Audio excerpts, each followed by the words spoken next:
The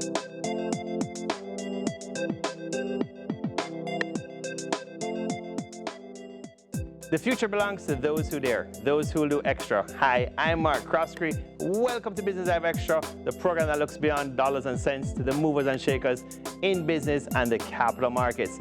Today's guest is a passionate keynote speaker, trainer, and executive coach who impels people to hunger for greatness. He has held over a decade of leadership positions in Fortune 500 companies. He has founded companies and served clients in Asia, USA, Canada, Europe, Latin America, and the Caribbean. He is also an author. His best-selling book, If Caterpillars Can Fly, So Can I, and Persuasion Power lead to positive transformation in individuals and organizations. Joining us on Business Live Extra, BLE, is Mr. Alvin Day, Executive Director of Global Empowerment Institute. Alvin, welcome to Business Live Extra. Yes, thank you. No, it's great seeing you. Yeah, good to see you, Mark. Yeah. Awesome. You know, how did you, what were you doing before all of this great stuff that you're doing now? And how did you pivot into this? Just would love to hear about it on BLE today. Yes, well, before doing all of this great stuff, I was doing some other great stuff, except it wasn't exactly mine. I worked for about 14, 15 years for Fortune 500 companies. Procter & Gamble out of Cincinnati, Ohio, one of 175,000 people around the world. Whoa, so you were working at P&G, Procter & Gamble? Yes. Was that kind of like the first job out of college or university? Okay. Straight out of school, yeah. Okay. And being a Jamaican by birth, I found myself working until 2 o'clock in the morning, just doing everything I could to deliver my best. And after about 10 years, I thought, what if I did this for myself? Could I make it? Yeah. So that's how it all started. And what type of things were you doing at Procter & Gamble? Like, were you in finance, administration, or manufacturing, or like what was the kind of makeup, or what was your kind of ladder? Yeah, funny enough, when I was going to the University of Wisconsin, I was doing business. Loved economics, but I didn't think it would pay. So I went to business, but I didn't know what business to be in. The only thing I knew was the business I didn't want. I didn't want sales. But I wanted autonomy, I wanted a company car, I wanted an expense account, I wanted it to be free. And guess what came and got me from Procter & Gamble? Sales. Yeah, but that's what I was about to say, because with your personality and with what you're known for and you're doing today, yeah. you'd assume, without being judgmental, that you were the consummate sales and marketing guy. You would think so, but, and this you might not believe, I'm an actual introvert, a real introvert. Okay. And sales has always been hard for me. But being forced to get out of my comfort zone and learn it has contributed immensely to my life and business, which says leaders don't just do what's comfortable for them. We allow the stretch to take place somehow. Yeah. What was the jump like for you from Jamaica to the US? You mentioned University of Wisconsin, working that first 10 years. Yeah. What was that kind of jump like for you and that pivot? Actually, the word that comes to mind is bizarre. Okay. One December, I was standing in the road in Papine between UTech and UWI, okay, trying to determine if I should go to UWI. And I made the decision to go to University of Wisconsin because my mother had moved there. And in a matter of a few weeks, I was in December and January watching snowflakes coming down out of the sky like this, mesmerizing. I could not believe anything could be so cold. I wrote back and told my friends that if they should stick their head into the freezer for a half hour, it would not be as cold as it was there. It almost sounds like a Cool Runnings movie, or a clip from that. Yeah. So that was the light bulb. Yeah. It was, okay. It was bizarre. Literally, the first time I came back to Jamaica, I flew back to Chicago to drive to Wisconsin, and there was so much snow, it was so cold that they couldn't take the plane up to the tarmac. Yes. I mean, to the little place where you walk through. Yeah. So we had to walk out in the cold. And when I hit there and the breeze hit me in my knees, I literally began to turn back toward the plane, and then I realized that doesn't make any sense. And it was that bad. And so, Alvin, dialing it back a bit, so it was your mom that was almost like your mentor, or like the matriarch of the family, or she was instrumental in getting you to University of Wisconsin? Well, actually, it was my grandmother who was instrumental, because my mom had left my sisters and me when I was 8 years old. Okay. And I grew up with my grandmother. Okay. So my grandmother spoke well of my mother, so it was good to go finally meet my mother pretty much, because I didn't know her growing up. But it was my grandmother who was the one who taught me the words of life.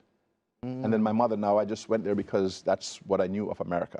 Yeah. And that 10-year stint, I mean, was it also not just wanting more? You wanted to be your own, say, founder, entrepreneur, businessman. Yeah. But was there a little bit of burnout also? Like you mentioned that whole working until 2 a.m. and, Yeah. Really, let's say, overachieving. You wanted to be great, do your best. But did you feel a little bit burnt out after that 10-year cycle? Fortunately not. No? Okay. I dived into it with all my heart and soul and mind. The problem was that I didn't leave much time for my wife. Okay? And my children were young growing up, and I married an angel. Her name is Grace, and she allowed me to get through that startup process. Yeah. And so, no, the only job that came close to burnout was after leaving Procter & Gamble. I spent 2 years in a consulting firm, which was like a pressure cooker. Like working weekends, working late weekends, nights, literally. Like the 18-hour that they tell you at correct. Goldman Sachs or the investment banks in the US. That's correct. And I had a team across the United States, and I was responsible for everything they did. That's where I learned leadership, by the way. In Procter & Gamble, where they were about $40 billion big, 175,000 people, I just needed to follow the dotted lines and abide by protocol. They thought I was smart. But then when I left, I went to a company that had 75 people. And that's where I learned leadership. No support systems, I had to put them in place. Yeah. So you had to put those controls, structure, behaviors in place. And when you went to that firm for that 2-year stint, were you actually in a leadership role, or you grew into that leadership role? I was in a leadership role. So all the analysts that did the consulting work reported to me. So all the numbers that would go out on Monday morning, if they weren't right on Sunday, I was there. So you were responsible for it. I was responsible. And what was your biggest, say, challenge in that role? Or you said you learned leadership there, which takes us to today. Yeah. But what was your biggest kind of takeaway or learning curve in that 2-year experience, versus the Procter & Gamble timeline in your life? Right. One of them, there are 2 critical things that have come away with me, or come back with me. One of them was it's really hard to find people who are not just doing a job operationally, but who are feeling it and thinking it. People tend to do their work until 5 or 6 o'clock on Friday, punch the card and go home, and they're free. And everything is left with the leader. Mm-hmm. That was a rude awakening for me. Is that kind of where you hear that kind of, comment or adage, it's kind of lonely at the top? Sort of. It's for a different reason, and I'm dealing with that now in my coaching, by the way, the lonely at the top, so we can talk about that. But where it is it's the responsibility that everything falls at the doorstep of the leader. That's what came out of that. Mm-hmm. And if they're wrong, it doesn't matter. It's you. Accountability, responsibility. That's correct. Yeah. And then the second quick thing now that occurred to me that I learned there was that if you want excellence in your life is going to push you through the mill. It's going to cook you and boil you and bake you. And you don't get to the top of your ladder unless you have a tolerance for pain. I mean, life squeezes you to a lesser degree than if you say, I want to go to the top of the mountain. Well, you're going to have to get scuffed up, and you're going to fall back a few times, and you'll get cold, and you're going to get hot. Not everybody makes it there. So you're going to get some licks. That's right. And that job gave it to me in big, big proportions. So I learned to be tolerant of the tough things. Yeah. And taking us to today, where you're at now, GEI, Global Empowerment Institute, but Alvin Day, is that kind of all these experiences? You worked in consulting with a lot of CEOs, of course, businesses, Fortune 500 companies in the US. Right. You've done Jamaica, the Caribbean, etc. Is that where you saw the demand for the product that you offer today, or where was your Alvin Day light bulb to say, I want to go into leadership coaching? There is demand for this in the market. You're solving a problem. Right. I knew I had something. I didn't know what it was. And I put different labels and names on it when I went into business. And it was fledgling, and I was struggling. And then I started doing what you might call motivational speaking and riling up the troops, and they were excited, and I knew how to do that. But then it never lasted for very long, and I realized that was not the key. And then I came upon this thing called leadership, and it began to work at me. And then I put everything now under the context of leadership, not only for senior leaders, but even for the staff members themselves. Leadership is the thing that makes a company great or not so great. And when I found that formula, everything changed. Everything changed. So that's the light bulb that happened in the present career, that affects the present career. And did that kind of come out of, that 2-year consulting, or did you kind of develop that and draw on things from the P&G chapter? Yeah. Or like what chapter of your career would you say you said you really saw where maybe cultures were toxic, cultures were great, but where did you kind of get that idea from in your kind of career path? and chapter to say, I've seen these companies, whether you worked in them or you consulted with them, and these are the ones that are really great, and this is my takeaway. It's leadership, leadership, and leadership. That's right. Well, both Procter & Gamble and that little consulting firm called Glendenning had a big place to play. And then, of course, I eventually spent 2 years in a Bristol Myers Squibb company, which was the height of my career. Then I went into my own business. But what I learned from the big corporations was the content of business. Just to understand supply and demand and price and promotion and so forth. I learned the content of business in a deep, deep way over 10 years. What I didn't learn there was the strategy and the vision and the personal power. I got that in the small company. So when I put those two together, I can feel the pain of a CEO, I can feel the pain of an entry-level employee, and it's just really, really rewarding for me. So you kind of saw it at both sides of the spectrum. That's correct. And how would you address that? A lot of leaders battle with that. Trust issues. How do they kind of portray their vision? How do they get everybody on board? There's all of these kind of comments on the difference between planning and executing, or planning and strategy. What did you find was the secret sauce? I know it's not as simple as that, but in a few words to really, get that leadership vision driven down in a company. Yeah, there is no secret sauce. You're right. But if I were to boil it down to one thing, it would be personal passion. That sort of visceral energy deep inside you, not for a job, not for profit or targets, but a deep, visceral, gut-level passion to be the best I can be. This is the secret sauce. It doesn't matter if you're really bright or if you're mediocre or pretty good. What matters is that you have a deep, deep, deep passion for excellence. And if you have that passion, it'll get you out of your chair to go study what you need to study. And Alvin, for clarity, is that the leader, or you think the body of the team needs to see that in the leader to, execute that vision and follow the leader? It is the leader and it is the entry-level employee. So see... Oh, you want to see the passion throughout the organization. Right, yes. Now, the leader should be the catalyst who ignites that and communicates it throughout the organization. But if the leader has it and the staff doesn't have it, it somewhere falls down, right? Mm-hmm. And if the staff has it and the leader is old, rich people who have made their mark already and they don't care, it still falls down. But in an organization that does not have personal passion for excellence, something breaks. They cannot do extremely well and keep it sustained. Got you. And how do you find, you see a lot of companies, they have their human resource department or HR, and that sometimes is, a battle also you find with leaders and, with other persons. How do you find you articulate that to get everybody on the same page? Right. We have something going in Global Empowerment Institute that I think is arguably unique. Mm-hmm. When we walk into an organization and we're dealing with the leaders, we don't just deal with the leaders. Best done, we start from the bottom. And you go straight up. Through? Yeah, we start from the top down and then we do from the bottom up. Because if you want to change a culture, you have to have a common language. And we have a common language of leadership. Now, in order to ignite that passion that I talked about, it used to be that I thought it was to have people feel energized and emotionally positive and feel good. Yes. And it turns out to be the very opposite. In order to ignite that passion, we have people feel terrible. We help people to feel terrible and frustrated. Kind of almost get them full circle. Yeah, it's very opposite. Instead of motivating people, and I don't like that term anymore because it's temporary, it's extraneous, it's external, and it's not long-lasting. In order to inspire people for greatness, we disrupt their thinking. We get them feeling frustrated. We have them feel like they can no longer deal with things that are normal and regular and ordinary, that they're going to fail in their lives if they stay at this level, that they haven't even yet begun. So we have devices, proven devices by experience, that work in those that work for senior management and for staff. That's great. We're going to come right back to that point when we return, because it's a really important point. We take our first break on Business Live Extra. More when we return.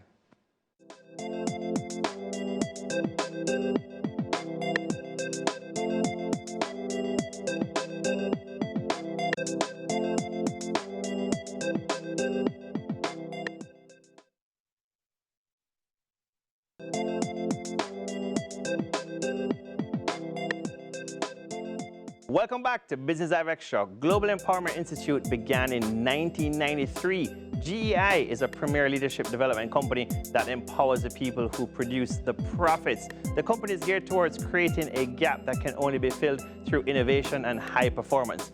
GEI has over 25 years experience serving companies such as Colgate, Campbell's, Valvoline, Pepsi, Nestle, and many more. GEI serves massive multinational clients from Buenos Aires and Bogota to Brooklyn, Boston, Birmingham, Barcelona, Bangkok, and Beijing. To share more with us is Mr. Alvin Day, Executive Director of Global Empowerment Institute, GEI. Alvin, welcome back to Business Direct Show. Thank you, Mark. You know, how did you come up with this company name? It is a unique company name. It doesn't come across as, let's say, profit right away or a big company. You know, GEI, Global Empowerment Institute, let's say LLC. Right. You know, where did this kind of brand or company name come from as you were designing everything? Right. So just a quick path as to how we got there. The name of the company originally was Mountain Movers. Mountain Movers? Believing doing the impossible. Moving those mountains. Yeah. And then people saw it in the Yellow Pages back in the days when Yellow Pages was a thing, and they still call us up today using that phone number to move their household belongings from one side of town to the next. They think we're a moving company. They thought you were going to show up with a U-Haul truck and get the, And then we were called Sales Empowerment Institute, and when we got into leadership, it was way bigger than sales. So it's the word empowerment is in contrast to motivation, because we think that there is a wick inside all human beings that can be ignited at a visceral level. So to ignite the power inside is what it is. So Alvin, you really believe when you go into a company, you give everyone that chance? You believe you can ignite or, let's say, reignite, you know, as you said, everybody has that wick. Yeah. Okay. I really believe it, but it doesn't come from any sense of me being special or our company being special. It comes from some assumptions. Look, I'm a young man who grew up in Frankfield, Clarendon with no running water, no inside toilet, no electricity. So mentally, I'm on the ground. And philosophically, I think I can't fall down because I've been there before. So now I stand in front of dignitaries. And when you say that, meaning you have nothing to lose? Nothing to lose. You've been there? Yeah. I have embraced presidents, and I have walked barefoot and had my feet cussed by grass bottle, you know, just been nobody. Now, when I stand in front of extremely important people, so I have some financial institutions who are my clients. I stood before a central bank, and I was thinking, boy, these guys are running the monetary policy of a country. What do I do? And the way we get there is I said to them, listen, I don't want to talk with you over the next year of this leadership experience. As the governor of this, the division chief of that, I want to make an assumption. I want to assume that you're human. I assume that you're somebody's uncle, or father, or son, and you care about your people, and when they're hurting, you're hurting. And you have to distinguish between your feelings at home and your productivity at work. Let's talk about it from that angle.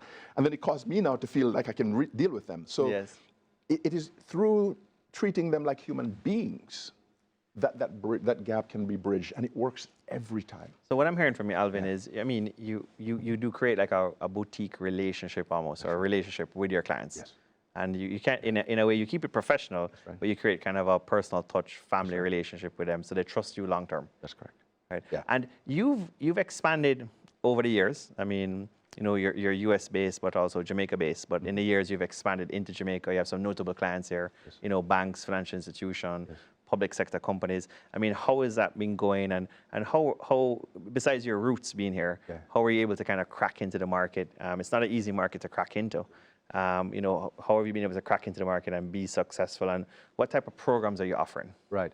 Well, first of all, I'm very gratified that large companies in Jamaica and in the Caribbean would see what our company does as valuable. I'm humbled by it. It started in 2003 when I wrote the book, If Caterpillars Can Fly, So Can I. And back in the days of Ian Boyne, I was on profile 2 or 3 times, wrote another book, Persuasion Power, about sales. And slowly but surely began to get the attention of leaders.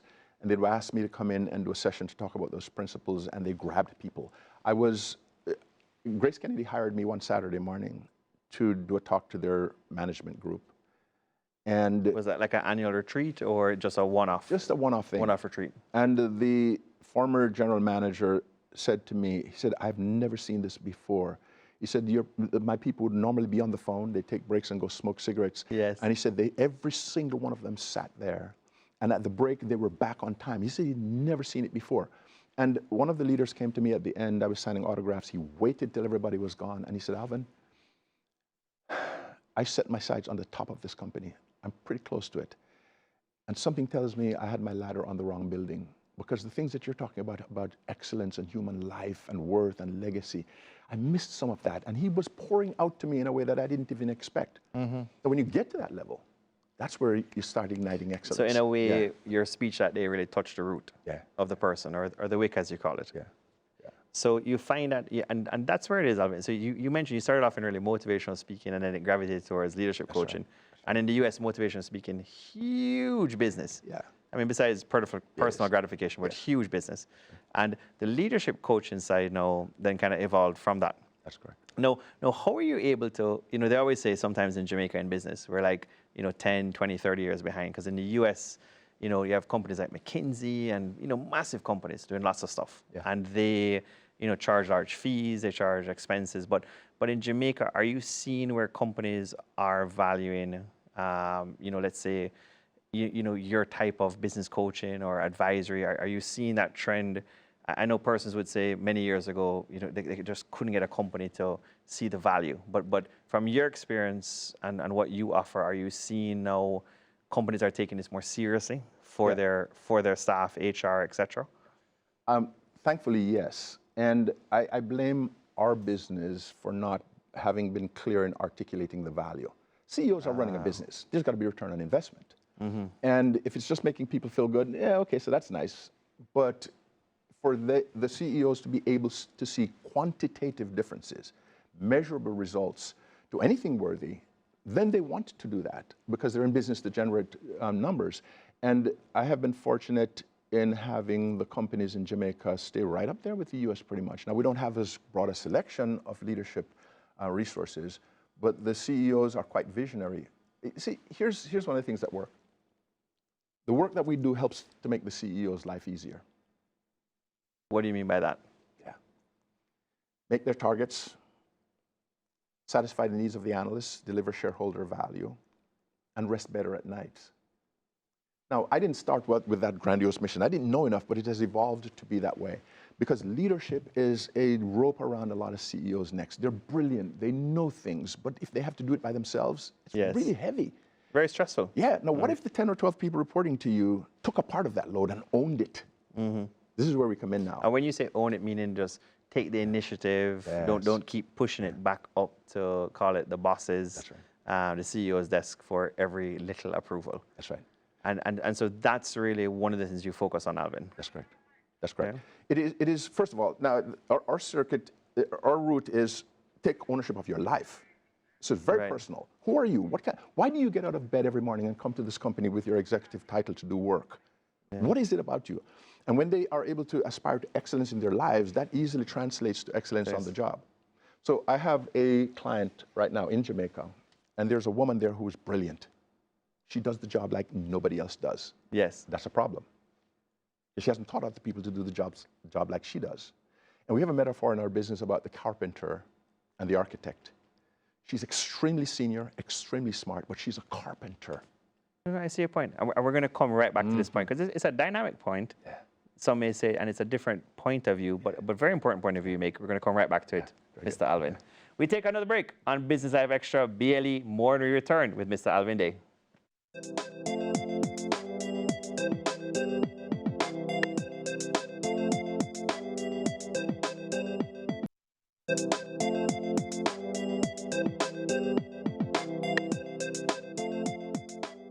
Welcome back to Business Live Extra BLE. Alvin Day, if caterpillars can fly, so can I, has been an illustrious school tour across Jamaica with this initiative.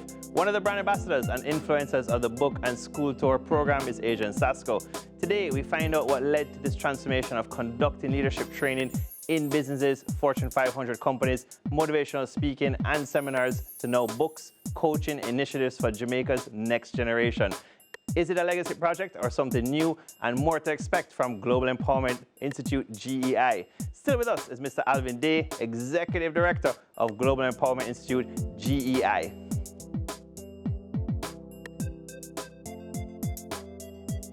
Alvin, welcome back. Thank you. Before we get into all these initiatives you're doing, whether it's your legacy, what you're building up towards, what you're doing, just touching on that point, you go into companies.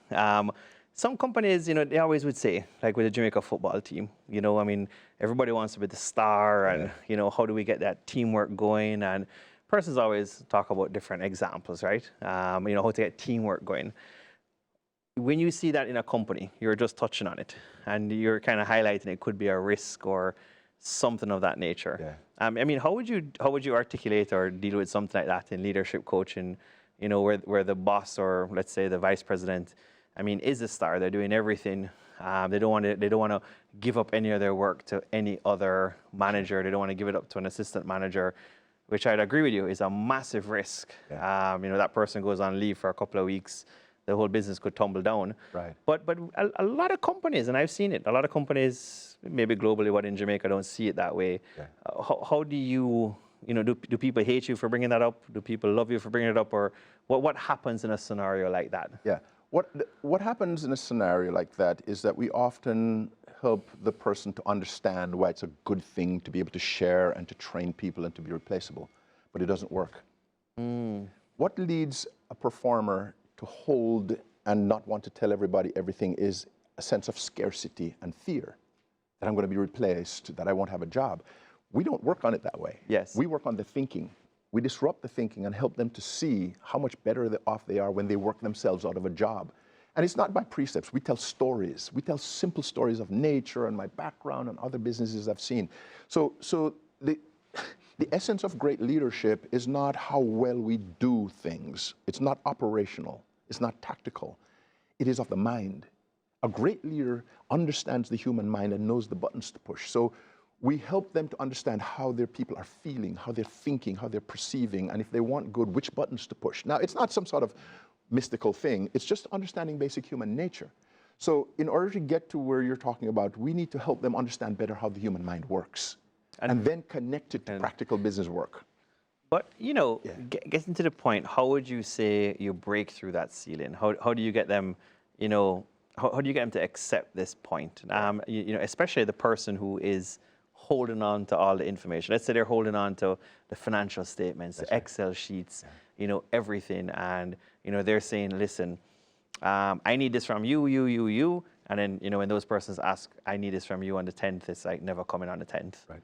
So it's interesting, but how do you try to help somebody like that? Let's not use the word fix, but how do you break through that ceiling? How do we get them to take this seriously? And the answer is disarmingly simple. We get them feeling frustrated. No pun intended, right? Yeah. No pun intended. How do you disarm this person? Yes, that's correct. We get them to feel terrible. For example, I have a little story that I have told for decades. It goes beyond, it takes a little while. I can't tell you the story now, plus I wouldn't tell you the story. And it's a very simple story that educated people don't get the answers to.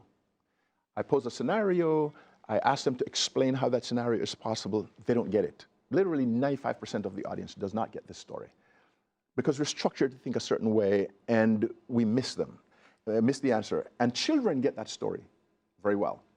And when educated people who have been there for 20 years don't get the answer and they're experienced and they have titles, it makes them go, why didn't I see that? And in that moment where they're saying, wait a minute, and I drive it home, you're educated, you've been here for a while, you're logical, but you didn't see this? And children see it so easily and I can prove that? Then it makes them go, whoa, what's going on in my brain?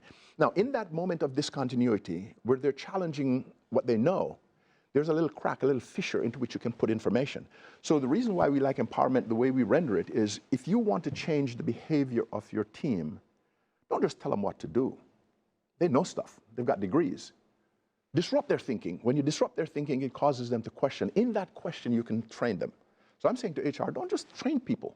Get them in a position where they're waiting, they want to know more. Kelly at JPS asked me to come and talk for 15 minutes to her senior team one day.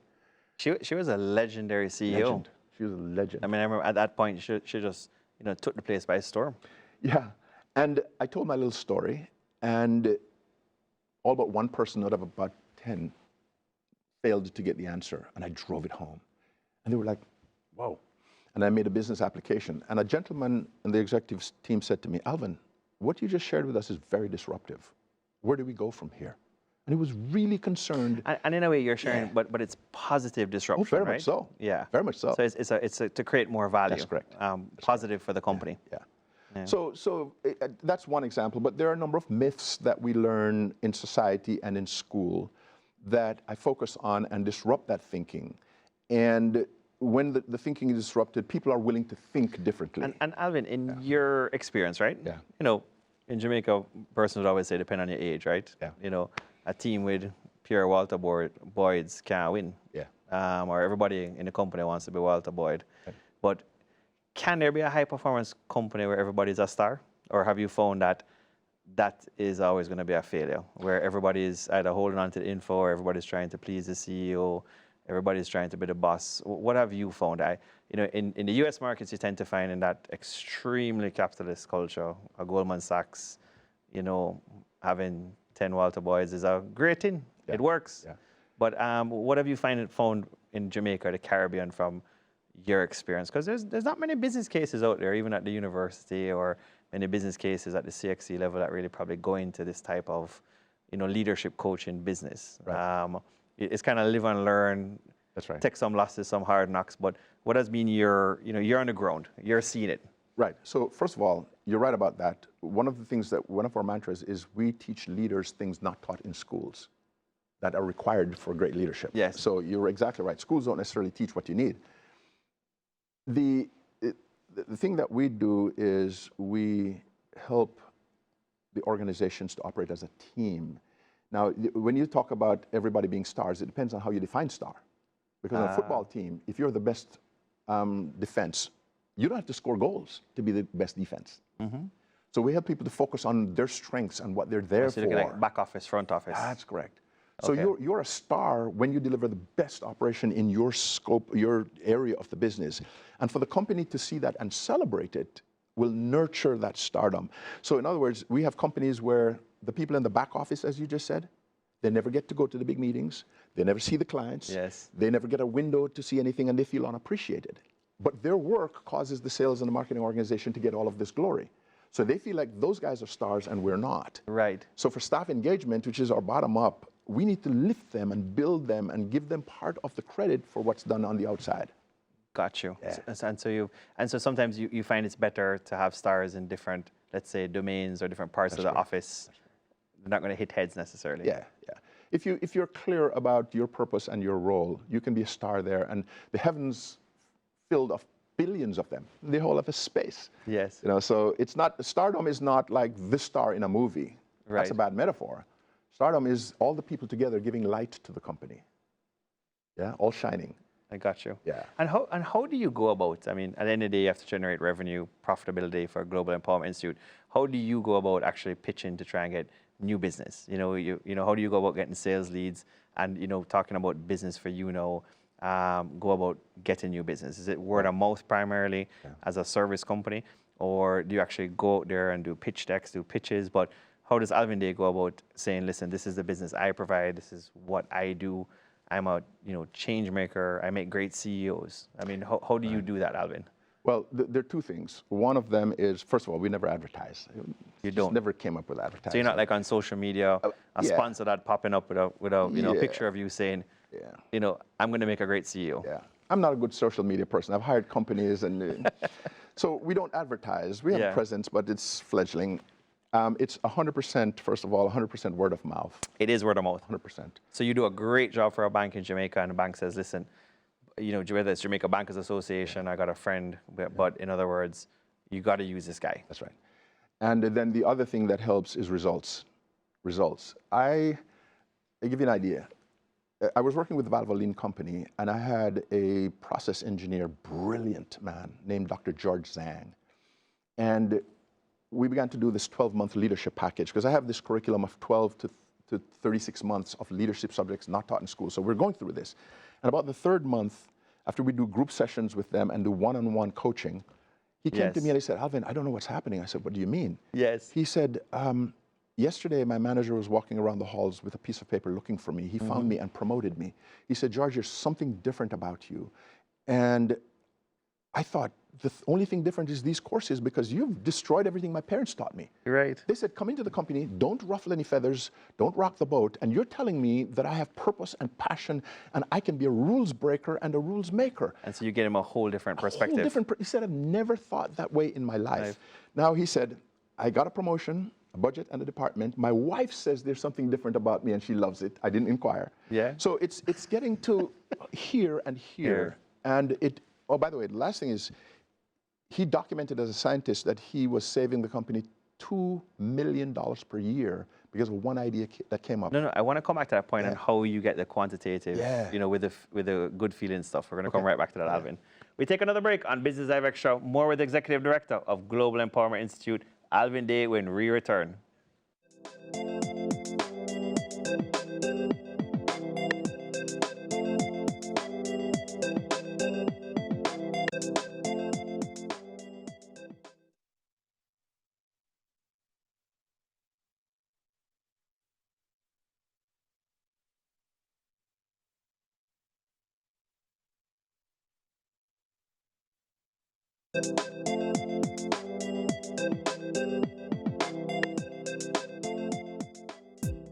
Welcome back to Business Live Extra. Mr. Alvin Day has coached major Fortune 500 clients in USA, such as Pepsi, Heinz, Gillette, and many more. As a result of his experience, success in global markets, and track record, he has expanded GEI to Jamaica, the Caribbean, and emerging markets. He has garnered significant clients in the private sector and the public sector, including Bank of Jamaica, BOJ. He found that one of the major impediments of company growth and shareholder value is the alignment of company strategy and not just company planning throughout the organization and having all aligned with a company culture. We discuss what is next and how Alvin Day and GEI intend to grow and continue to be a change agent and positive disruptor in leadership training and its importance in Jamaica. Alvin, welcome back for a final time. Thank you. Thank you. Business Live Extra. It's been a great conversation so far today. Thank you. You know, we're just touching on, you know, some of the stuff that you've been doing and what you're seeing with companies. And you really mentioned that it's not just qualitative, a feel-good vibe or story. You know, you're not just that company. You know, not just Alvin Day because you have a team behind you that gets up on a podium and bigs up everybody for the day and disappears. But talking about the quantitative, you know, as you said, CEOs under pressure, board of directors, annual general meetings, shareholders are saying, we want more profitability, return on equity. How do you drive that down really systematically when you go in on a deal, let's say, or I don't know what timeline you do, a year, 6 months, 2 years, but how do you actually show that as Global Empowerment Institute so it's not just a feel-good vibe? Right. Well, first of all, we do not try to do the hard thing of saying this is our credit versus marketing versus IT. Yes. Because no particular corporate result is the source of any one influence. So we don't try to take credit. What we look for is we look for the anecdotal successes of a person inspired by a process or a strategy who goes and implements it. Okay. And so we have left a lot behind that we could claim that we don't, but these low-hanging fruit and anecdotal things are big enough that we don't have to worry about them. So I was telling you about Dr. George Zhang. He, as a scientist, had documented $2 million per year. Now, needless to say, our fee was this compared to that. And Sam Mitchell saw that and hears from Dr. George Zhang, so it gives him now the sense of credibility so we could expand and do other departments in the company. And perhaps one of the more spectacular ones was I was working with a $600 million small unit of Bristol-Myers Squibb that made Windex, one of the top 20 brand names around the world. In the English-speaking world. And they were about 2 blocks away from their biggest competitor. That was my former employer. Okay. And they were scared of them. And I said, guys, you don't have to be scared of them. I know how big companies work. And we literally went to the retail trade with a strategy that killed their new product that was designed to take Windex out. Now, Windex is the biggest brand, but it's for a small company. We had a massive $40 billion company coming in to kill Windex, and we put them out of business. I basically taught them to think big and to get behind the power of the brand and be that. And they had a strategy that killed it. But let's say your proposals, and when you get in there, is it quantitative being driven typically by like one point person, or is it like you really get into the management team and start coaching them, you know, whether it's daily, weekly, however many hours per week or per month, and you're really trying to, so you do get involved as Global Empowerment Institute in looking at the financial numbers of the company? Yeah, no, we don't work in terms of looking at the financial numbers and ratios and so forth. What we do is we help to create the causes. So one of the strategic issues that senior management sometimes makes is we focus on the end result. We want profit, so we cut expenses and we get things profitable. Well, that's all good. It'll pay off this quarter, but it's not sustainable unless you keep doing it.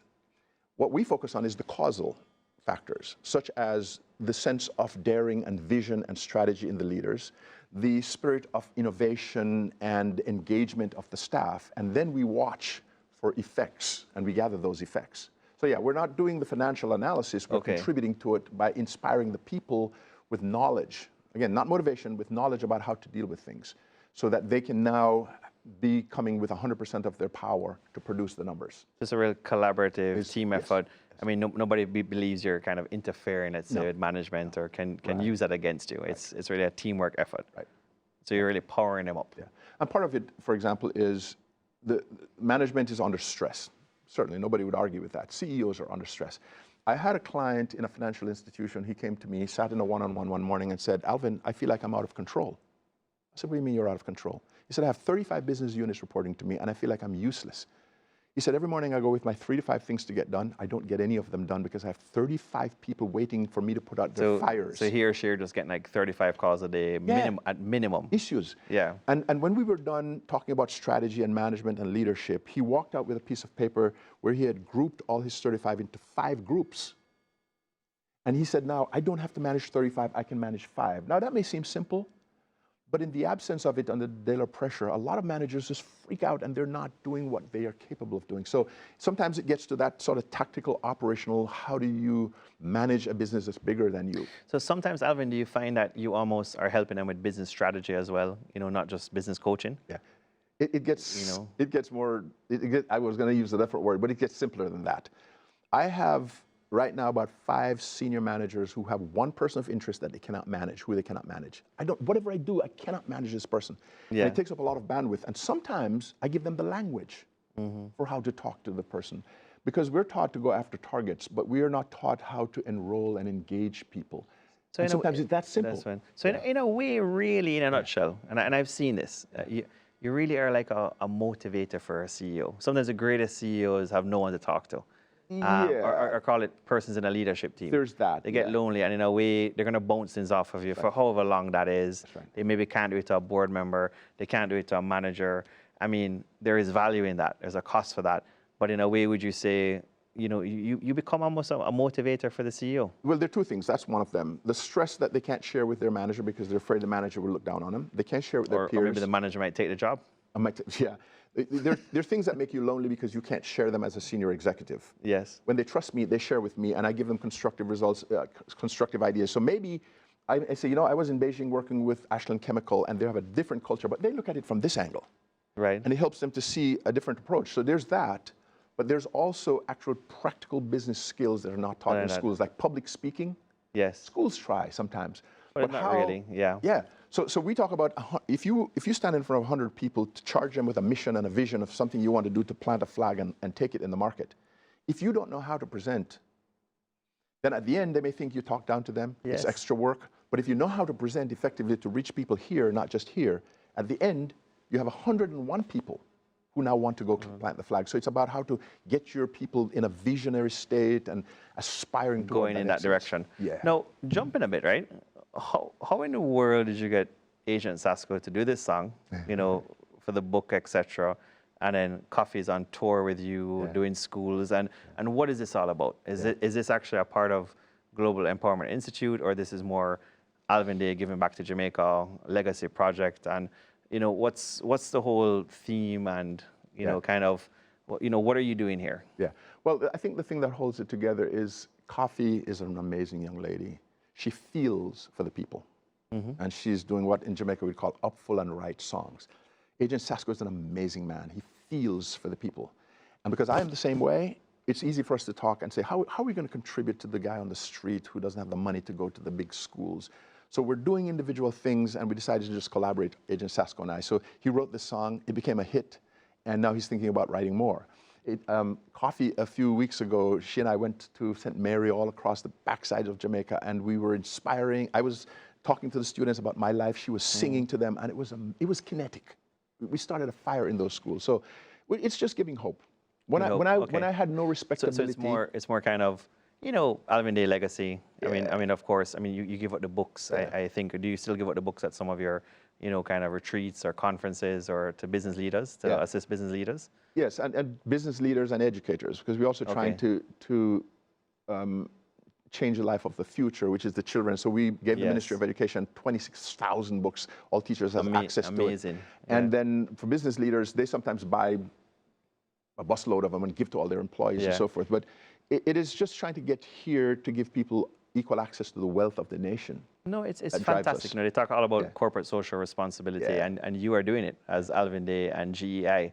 As we wrap up, Alvin, 3-5 years just down the road, where do you want to see GEI go? Yeah. I would like to see that the hearts of leaders change. Their hearts change. Brain is great. We're doing things and we're manufacturing products. But when the hearts of the leaders care, deeply care about the employees and the customers, the business changes. There's an expression in the United States. I live in Florida and I've served America a lot. I'm glad to be in Jamaica and the Caribbean. There's an expression in the US that says, I don't care how much you know until I know how much you care. So you're never going to get your staff members and your intermediate leaders to generate excellence unless they know that you care about them, not just the money. And so now you train them and you give them hope and you build on the excellence and you give them purpose. And when that happens, business flourishes. And it's true in the inner city neighborhood and the rural neighborhood as well as uptown. I have seen excellence come out of ordinary places. And that's part of the legacy we want to leave behind. So really kind of caring and loving people overall. Yeah. You've seen some companies generate huge returns once that fundamental principle is there in the business, first and foremost. In a sense, I agree with you, but I don't even like to use that language because it sounds soft and squishy. It's love and caring, but it is being smart enough to realize that when people feel appreciated, when people feel empowered, like you've given them the tools, when people feel like they're on purpose and they have meaning in their lives, they will deliver far beyond. So even from a very pragmatic area of profits. Not just a 9 to 5. That's correct. They'll go beyond. Yeah. They have to feel the purpose. Now, on the president's wall, we have vision and mission and strategy, but it's so archaic and so high level. The guy in the street, the guy down at the low level doesn't feel it. We help them to write things that touch the hearts of the people and actually to live them out. So it's not just love and make them feel good. It's to challenge them, to disrupt their thinking and challenge them with the idea that they've wasted their lives until they get to the point where they go, no, I can't die here. I need to learn more. I need to do more. I need to become more. And when they take personal pride in their work and their lives, wow. You'll start to see it in the company. Now you see it in the profits and the shareholder value. Alvin, I like it. And it's been great having you. Yeah. Great, thank you. You're our first business coach, leadership change maker, CEO motivator we've had on Business Live Extra. And it's been fantastic having you on today. Awesome. Thanks for joining us on BLE Business Live Extra, Mr. Alvin Day of GEI, Global Empowerment Institute. It's been great. Thank you. Thanks. Great. That's it for another edition of Business Live Extra BLE. Remember, if caterpillars can fly, so can I. We've been talking with Mr. Alvin Day, Executive Director, Global Empowerment Institute, GEI. Don't forget, you can watch us online at cvm.com/videos/Business Live Extra BLE. Thanks for joining us.